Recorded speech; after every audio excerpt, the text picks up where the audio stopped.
રાજ્યમાં વિદ્યુત સહાયકોનું આંદોલન સમેટાયું। 48 કલાકમાં પુનઃ પરીક્ષા બાબતે લેવાશે નિર્ણય।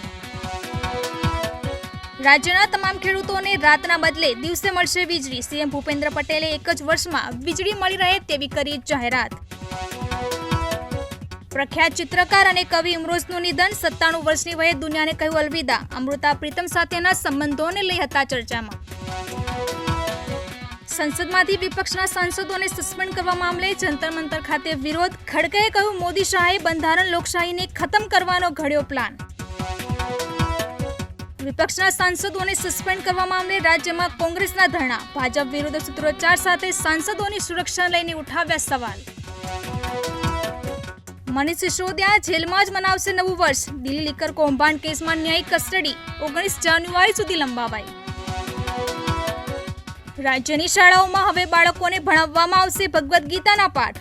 શિક્ષણ મંત્રી પ્રફુલ્લ પાનસેરિયાએ ધોરણ 6 થી 12 માટે જાહેર કર્યો અભ્યાસક્રમ। 19 કેજી એલપીજી ગેસ સિલિન્ડરની કિંમતમાં ઘટાડો। સિલિન્ડર 39.50 રૂપિયા થયો સસ્તો।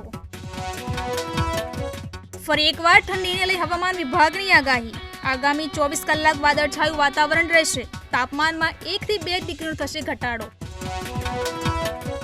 શાહરૂખ ખાનની ફિલ્મ ડંકી સિનેમાઘરોમાં રિલીઝ। ચાહકોનો એક વિડીયો સોશિયલ મીડિયા પર થયો વાયરલ। ઢોલ નગારા અને ફટાકડા સાથે કિંગ ખાનની ફિલ્મનું કર્યું સ્વાગત।